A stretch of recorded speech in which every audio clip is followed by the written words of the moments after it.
We all have pasts. We all made choices that maybe weren't the best ones. None of us are completely innocent, but we get a fresh start every day to be a better person than we were yesterday. You're listening to the Wisdom Worth Knowing podcast. I'm your host, Craig Chamberlain. I appreciate you joining me today. If you haven't already subscribed, you can join on all the major social network, Facebook, YouTube, Rumble. We're also on all the major podcast networks, Apple Podcasts, Google Podcasts, Spotify. And this show is brought to you by Audible, where listening is the new reading. Get unlimited access to thousands of audiobooks completely free for 30 days. Sign up right now at audible.wisdomworthknowing.org. That's audible.wisdomworthknowing.org. We all have pasts. What a good quote you guys picked for today from the community. For those of you who aren't familiar with how the show works, basically we unpack the most popular post from the Facebook page on Wisdom Worth Knowing. I post probably about 3 to 5 of my favorite quotes a day. So make sure you sign up for Facebook to check that out. But I let the community decide what the best topic is based on their feedback. You know, based on how many likes and shares and engagement it gets. And this one was, we all have pasts. We all made choices that maybe weren't the best ones. None of us are completely innocent, but we get a fresh start every day to be a better person than we were yesterday. If you're familiar with the show, you probably can already tell why I really like this one. There's a lot of reasons. So we'll unpack that. We'll talk about it at the beginning part of the show, and then we will move into discussion time. If you are joining the show and want to participate in the conversation while it's live, it's 6 a.m. Eastern right now, by the way, February 25th, just head on over to the Facebook page or the YouTube live stream, and you can participate in the chat there. I monitor the chat during the show. If not, totally fine. The show is designed so you can listen to it and consume it pretty much anytime. 6 a.m. is incredibly early, especially East Coast, so most normal people are not awake this early, let alone sitting in front of their computers prepared to watch a podcast. So let's start with the first part of that. We all have pasts. You know, it's really weird how we, as human beings, have this tendency to see ourselves as unrealistically robotic. You know, it's like we view ourselves, and I know this is true in my experience, we tend to have unreasonable expectations on ourselves as humans. And we don't see ourselves as a developing creature, even though if you look at like the human condition, like biologically, that's what we are. Like we are developing humans from the moment we are conceived. Like there's a path of progression that is going to happen. and life follows that path of growth. And sometimes I sit and wonder, and I get this, I definitely get it because I do it too. I sit and wonder like of how, I wonder why we're so blind to the reality of how life just works. If you look at anything that develops over time and grows, I'm going to use probably the analogy a lot this morning of like a plant. If you look at a plant and you see how it grows, you know, it obviously starts as a seed and then it sprouts and then it eventually breaks out from the earth and it grows up. But a plant certainly isn't going to sit there and regret it being a small bud at some point in its life. It's like, man, I wish I was so much bigger back then. You know what I mean? It's like, no, I mean, plants, they just grow. Like there is a process they have to go through. As human beings, we seem to not want to believe that that is true for us as well. We seem to want to believe that that we should have not needed to even go through the early stages of development for ourselves. And I don't just mean this biologically. Like I don't mean like childhood development. Like there's several types of growth we all go through, right? We go through emotional development. We go through physical development. We go through mental development. We go through cognitive development. I feel like we would all give ourselves some more grace if we understood how our brains develop too.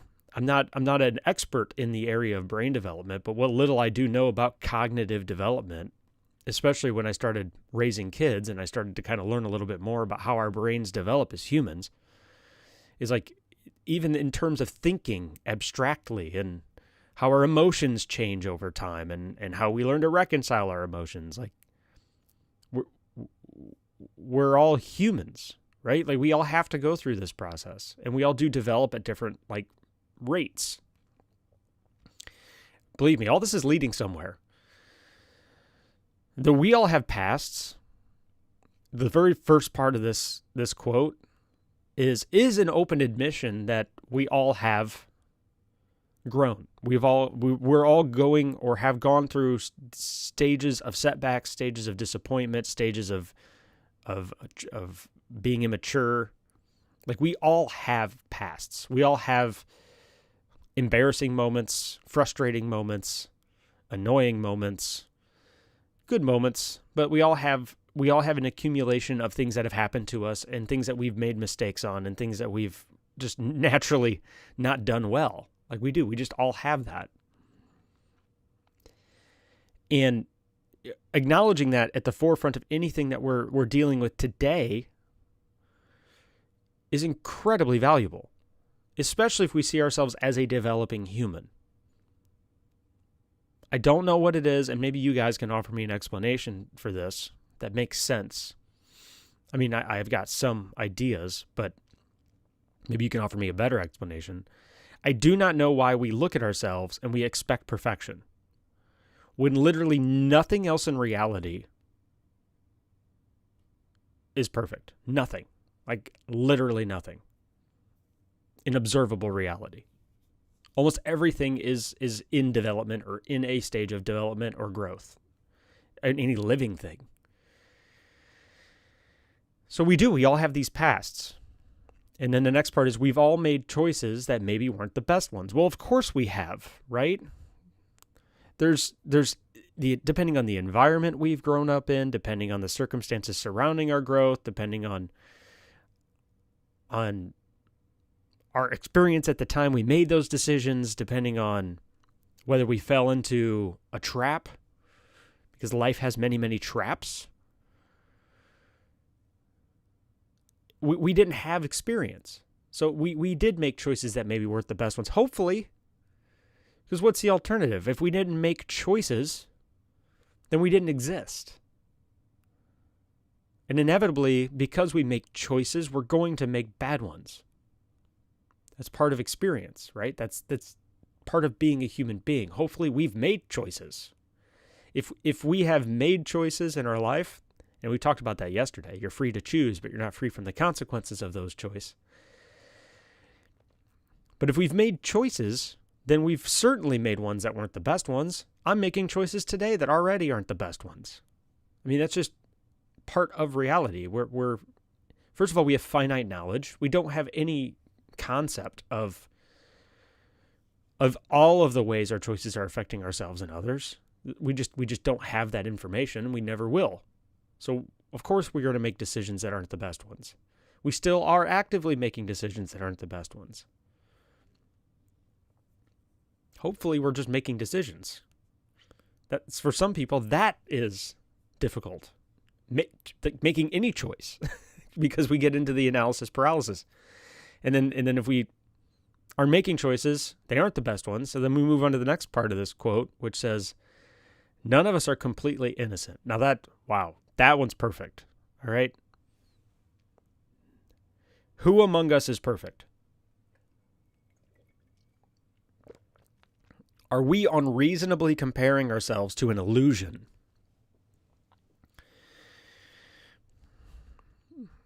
The Christian faith has a foundation of comparing yourself to Christ, but it is not in any denial about the fact that we aren't him. It acknowledges that we're human and going to make mistakes. The 12 people that followed him closest were the ones that were so ridiculously aware of the impossibility of being perfect, to the point of telling Christ himself, like, how is this even possible, man? We're human beings. How is this even? And then Christ would reply, he's like, with human powers it's not possible, but with God all things are possible. Of course, the implication being that, of course, even the God of the universe, according to Christianity, acknowledged that perfection is impossible by your power alone. And you will need help on this path. This is not something that we're going to be able to do on our own ever. So, none of us are completely innocent. None of us. And we all have some history and baggage and darkness that we're carrying around with us that we maybe even not even sharing it with everybody. We all have it. Hopefully, we're developing the courage to share it with people. There's nothing worse than trying to carry a darkness all by yourself. But I get it. Like, you don't want to walk around bragging about all the bad things you've done. None of us do. We're not proud of it in most cases. Maybe we're not even sure why we're ashamed of it. But we certainly don't want to let anybody in, right? Yeah, hopefully we're moving toward that. But none of us are completely innocent. But we get a fresh start every day to be a better person than we were yesterday. And this, of course, is the cornerstone of a lot of my philosophy that I talk about on the show a lot, is that the only thing we can really do is sit down and try to be a better person than we were the day before. None of us are completely innocent, but we get a fresh start every day to be a better person than we were yesterday. Acknowledging that there are corners of our personality and in our lives that are dark or in darkness is that first step to taking or moving toward growth. Acknowledging and being aware of our failures and our lack of innocence. This is a word that is frequently not used anymore by people, but it was called humility. Let me look up the definition so we can get the actual concrete definition of humility. But the dictionary definition is a modest or low view of one's own importance or humbleness. I don't know if I like the use of the word importance in that definition. Of course, this one says humility is the quality of being humble. Aren't you not supposed to use the word in the definition? I guess humble is technically a different word. Okay, freedom from pride or arrogance. I like that one.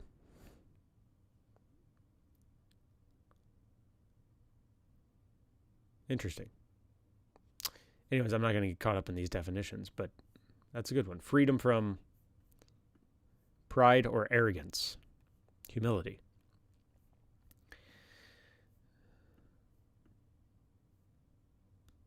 If we don't acknowledge, I guess, this reality that we are not completely innocent and we are in progress, and we already think that we're perfect and we have it all together, first of all, we're setting ourselves up for a downfall, right? Because we are going to fail if we haven't already. There's no more boring conversation you can have than with somebody who already has figured everything out all the time and they're not in process, right? Like, all of us are in some way developing. But this humility is a good trait because it does put us in a position of learning all the time. And I think that's a great place to be as an individual. If we start our day every morning with that realization that, hey, there's something I can learn today. You know, I've done great. Like, I'm not saying beat yourself up and talk down to yourself, but in fact, you should do the opposite. You should say, hey, I'm still developing. Like, especially if that hamster wheel of anxiety and depression and self-loathing crawls into your head, you can say, yeah, I wasn't perfect yesterday or last week or last year, but you know what? Today I'm making decisions that are moving me in the right direction. It's moving toward perfection or aiming for the goal. And of course, knowing full well you might not ever get there, but all that matters is that we are moving in that direction.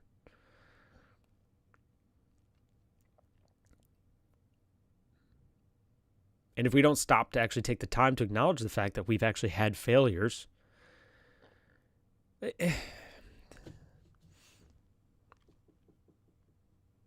we like to, and part of me is thinking, you may be sitting there thinking, oh, sure, Craig, that's easy for you to say, but you don't know what I've done.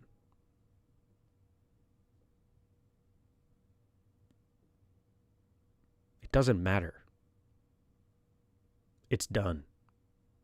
That's my gut response to that. Whatever it is that you're holding on to,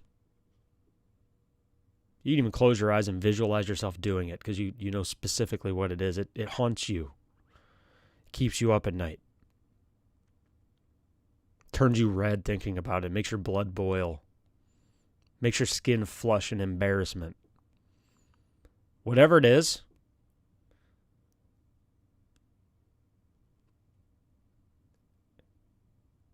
it's done. Let it go. Drop the rock.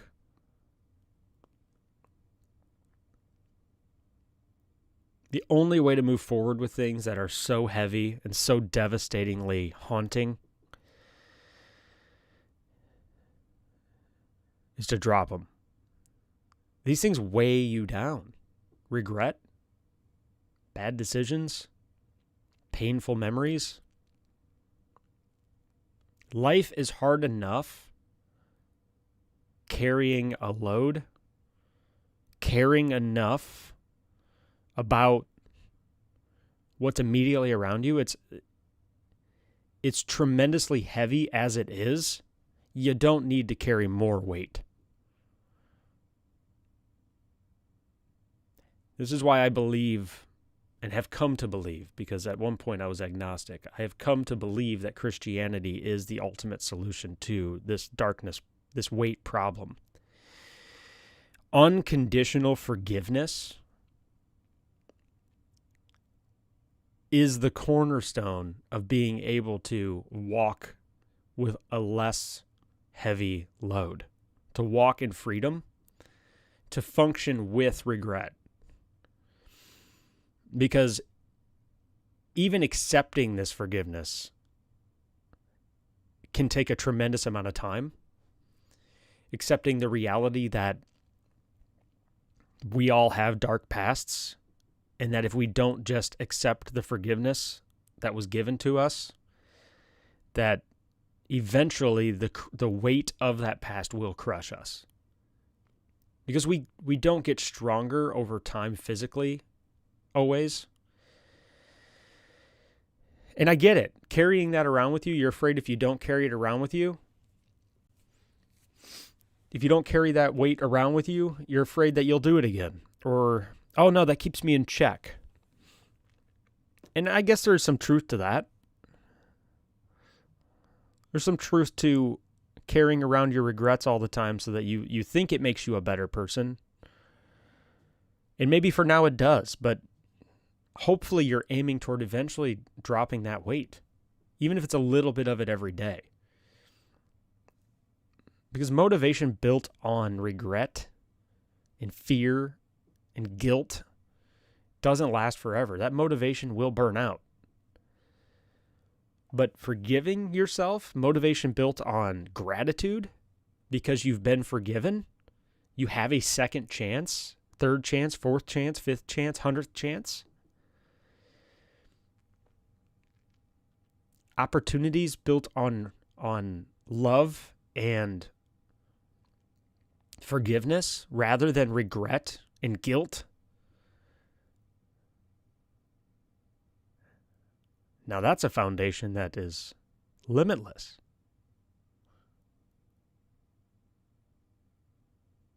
But it does work, or creates the illusion of working. In my experience, this was true. I would frequently carry around worries, anxieties, and stresses and disappointments and have a full laundry list of things I've done wrong and am doing wrong in order to keep myself better. In order to make myself a better person, I have to carry all this stuff around with me. But it probably wasn't until my late 20s, early 30s that I really started to wrestle with and grasp this concept of forgiveness. And first of all, if the God of the universe will forgive us for everything we've done, we certainly should start forgiving ourselves, or at least start moving in that direction. He doesn't want us to be motivated by guilt. If he did, he never would have sent Christ. We would still be living under a law, commandments, in fear of hell. You know, the whole dynamic relationship between man and God changed when forgiveness came into the equation. That's literally the whole cornerstone of what he did. Now, I know, not everybody appreciates Christianity, but even if you're not a Christian, it's the same principle is true. Like, you have to find a way to forgive yourself. You have to. You cannot move forward without it. Or you will be hamstrung. I guess you can move forward, but you'll be hamstrung because you'll constantly be beating yourself back down as you succeed, and you'll think you don't deserve success. You don't deserve love. You don't deserve friendship. You don't deserve. Because here's all the things that are wrong with me.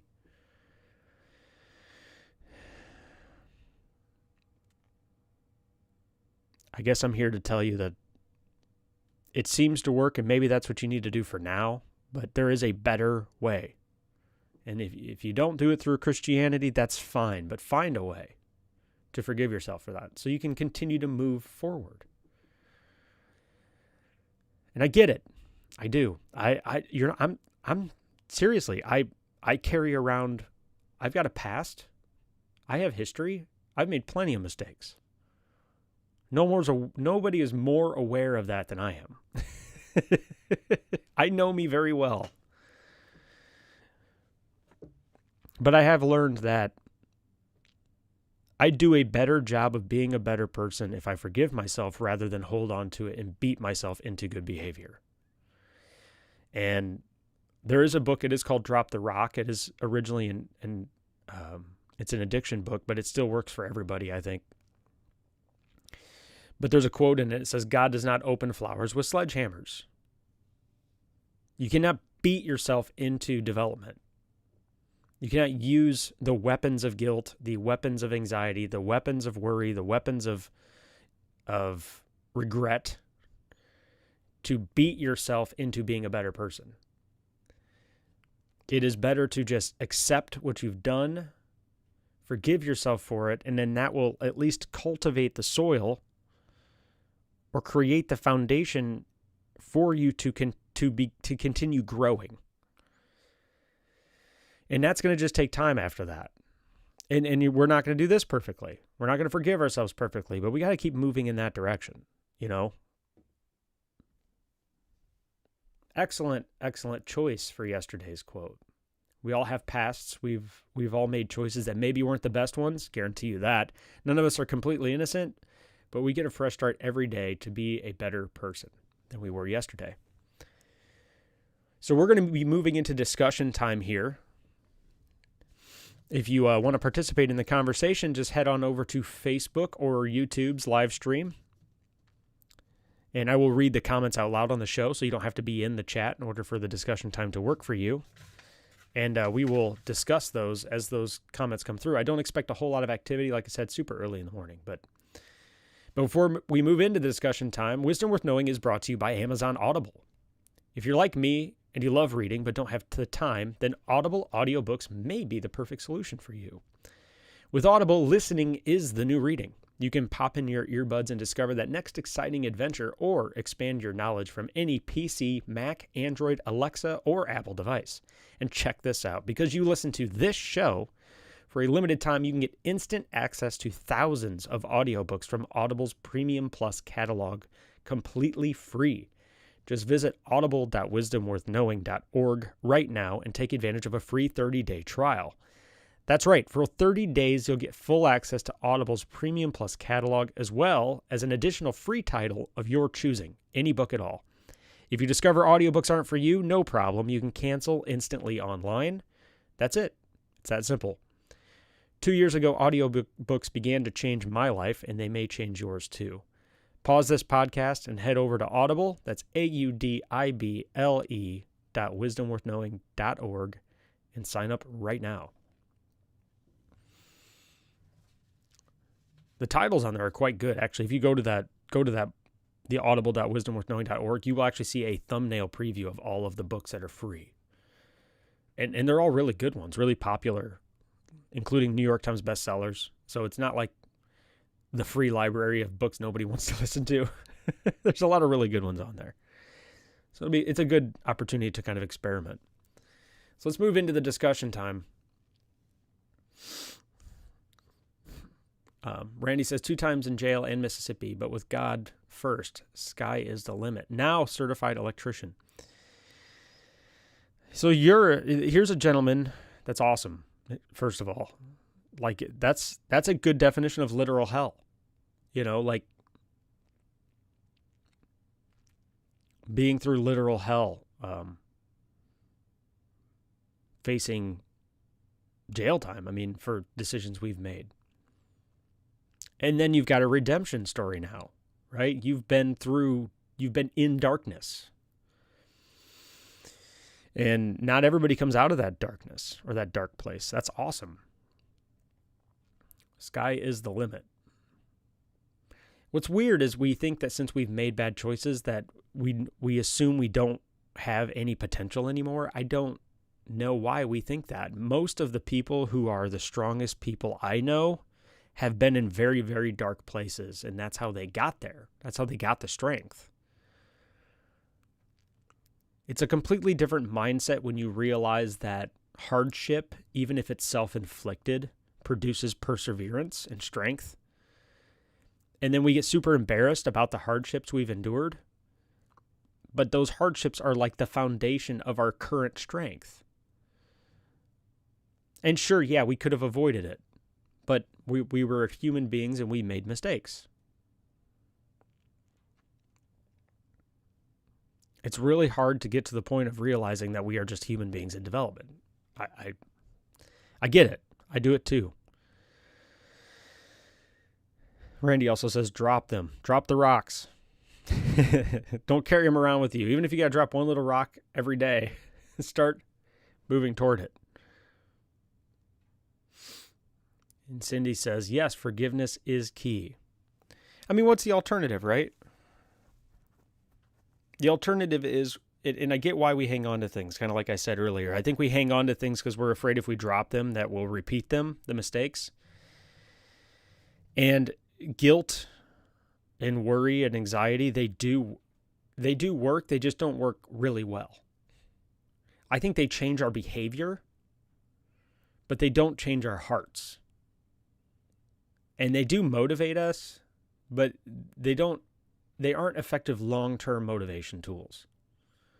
So I think that's the trap, right? Is we can start using guilt and worry and anger to beat ourselves into changing our behavior.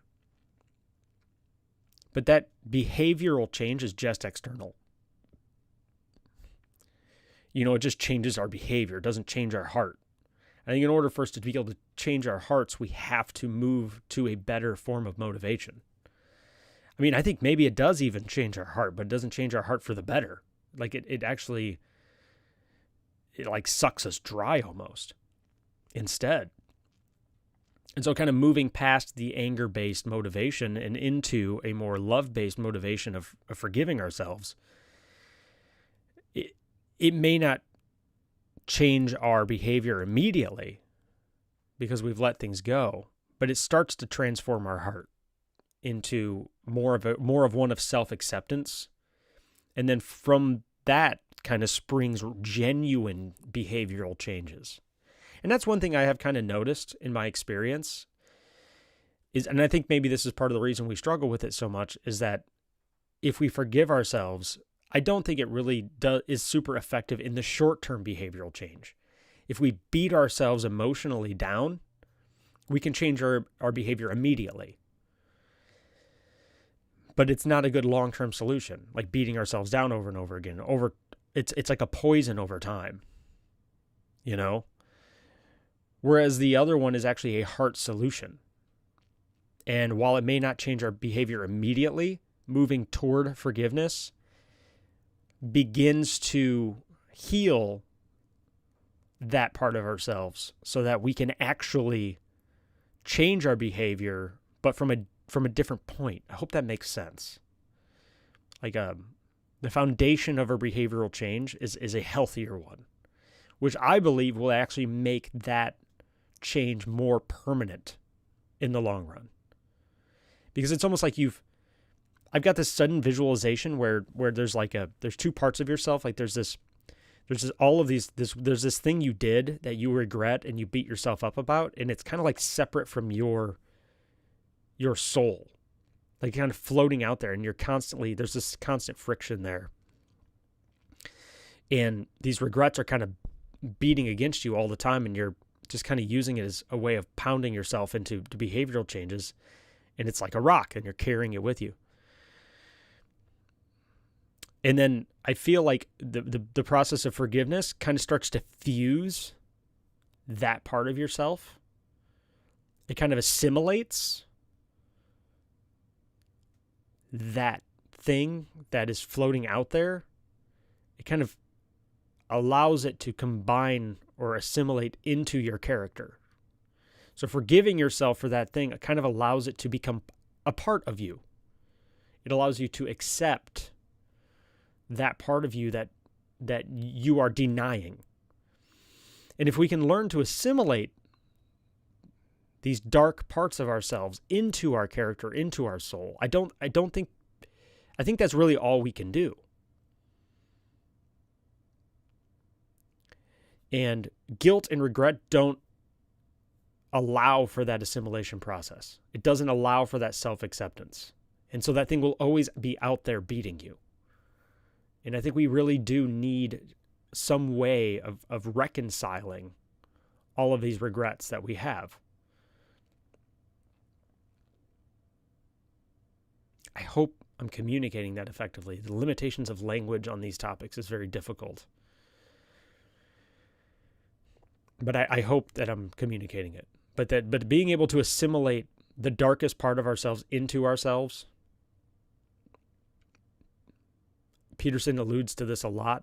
He's a guy I follow a lot. He seems to understand, like, if we don't learn to understand our own darkness, we cannot be good people. If we do not move toward assimilating the darkest parts of ourselves into our character rather than denying them, eventually the darkness will take us. We will become the thing we fear the most if we do not reconcile it and accept it for what it is.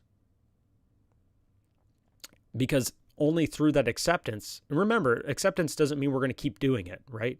Acceptance means we need to reconcile that part of ourselves into our character so that we can master it. We can overcome it. I hope that makes sense. Kim says, if you can never forgive yourself, you can never truly forgive others. Wow, we could talk about that for an hour. That's awesome. When I finally let go of self-sabotaging physically and emotionally is when I found peace. Self-sabotaging. People will always disappoint, but that does not define you as a person. It defines their character.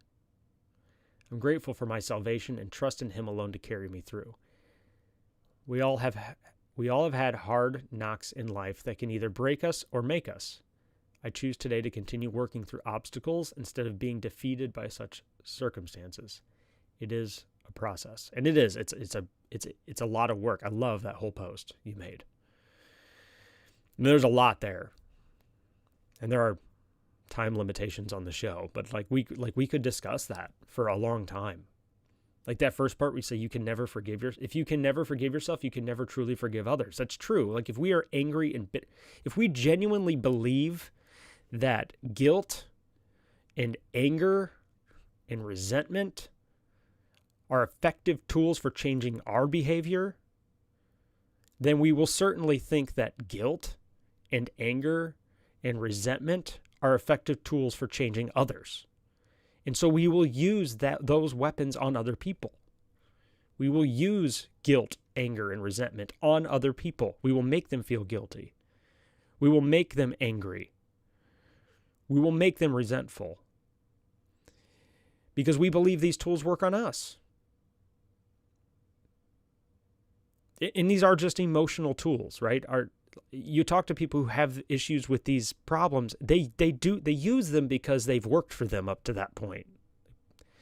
People don't just use these tools because they just use them. They use them because up to that point, that's the best emotional tool they have for dealing with whatever the situation is at that point.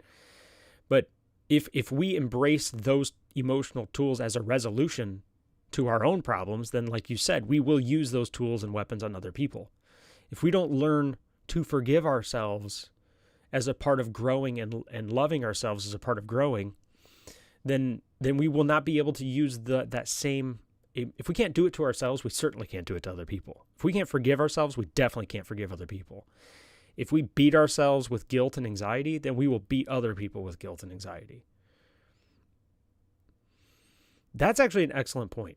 It's not even something I considered this morning when I was reading this quote, is that if we don't master this part of ourselves, this ability to reconcile our own guilt and anxiety in ourselves, then we certainly cannot use those same tools in our relationships.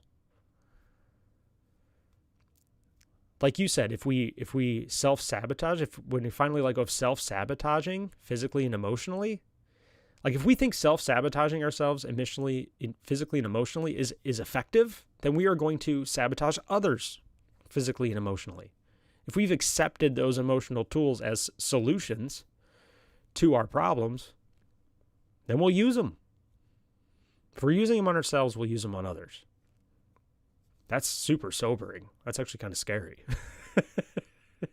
Kind of makes me wonder how much in my early 20s I manipulated people with guilt and worry and anxiety. How much I tried to use those tools on other people.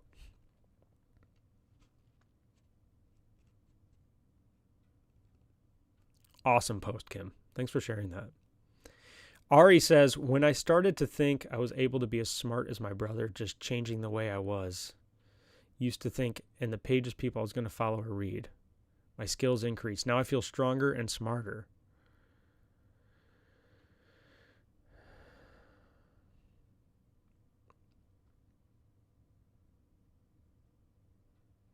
There are no limits if you can change your settings, choices, thoughts, and habits and motivation. It's up to you. Good post. Another good post. You guys are rocking it today. It is up to us. It starts with us. I think all of the problems in the world can be explained in that way, in my opinion. I think everything we witness in the world is an outgrowth of individual choices. That's why the byline of this, the entire Wisdom Worth Knowing page, is that people say politics are downstream from culture, but I believe culture is downstream from wisdom, and wisdom is an individual choice thing. Like we choose, of the 7 billion people on the planet, we all make individual choices every day, and they manifest themselves in what's going on in the world over time. And we, as we participate in that grand scheme of things, can only really control what we do as individuals. And we are either contributing to the problem, or we are working toward being the best version of ourselves so that we aren't contributing to the problem as individuals. And we make choices every day that do that. That either move us toward success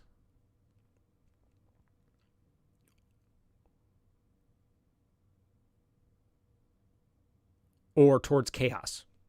We're either moving toward order or toward chaos every day when we make our decisions.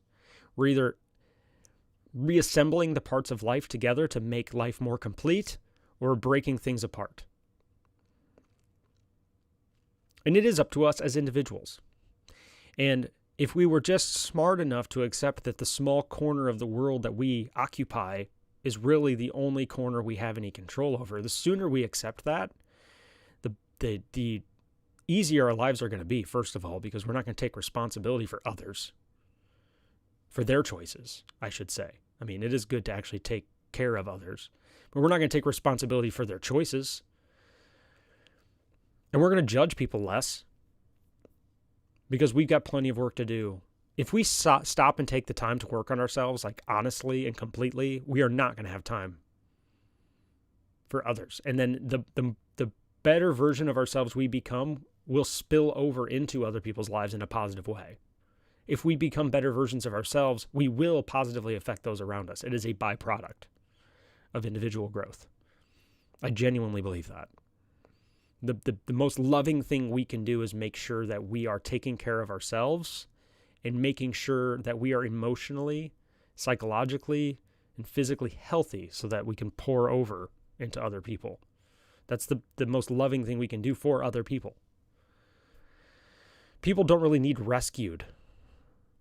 They need to see that it is possible to be strong. And the only way we see that is by witnessing it in other people.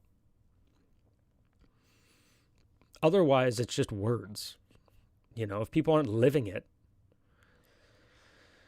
it's just words and they don't believe you. But if they see it, they believe it. Seeing is believing. How much more blessed are those who don't see and believe, right? All right, we got time for one more. Tricia says, 8 times tried suicide. Those drove me to it will not win. How's that for embracing darkness? Wow. That's incredible. I don't know. Keeping the resentment of them doing what they did drive me to that. So I never try again keeps me from trying again. So I don't know. I'm for those that drove me. But it's still stuck in my head. Honestly, that's heavy. That's a very, very heavy topic. And you do what you got to do to get through that. The only thing I can do is say my experience and what has worked for me. But I do know that these aren't things that happen overnight. How you are going to reconcile what was done to you, which is horrific, by the way. How you're going to reconcile that internally, only you can figure that out. I cannot figure that out for you. I just don't. That is, like you said, it is a deep darkness. That's a very difficult thing. You're not alone. Suicide is really, a lot of people are struggling with depression right now. The numbers are staggering. So you are not alone. And sometimes the best thing to do in those situations when you don't know how to do it is to reach out to other people in support groups, therapy, psychiatry, to figure out how they were able to do it. I don't have experience in that area. I'm not going to be super helpful to you. I don't know how to reconcile that part of yourself to yourself. I don't know. I don't even know what that looks like. But I can tell you there probably are hundreds, thousands of people who do. And there's not weakness in reaching out. Reading books maybe of people who have struggled with it in the past. Just learning more about how you process that emotionally and are processing that emotionally. And trying to discover how the healthiest route for you is really the best thing I can think for you to do. And again, I don't know what that's going to look like for you. It's kind of amazing. And then once you've mastered that tool, then you are in a position to help others master it. It's amazing what people have accomplished from extreme darkness. There's a book that's quite good called An Unquiet Mind. It was actually recommended to me. And it's about a lady who suffered from a severe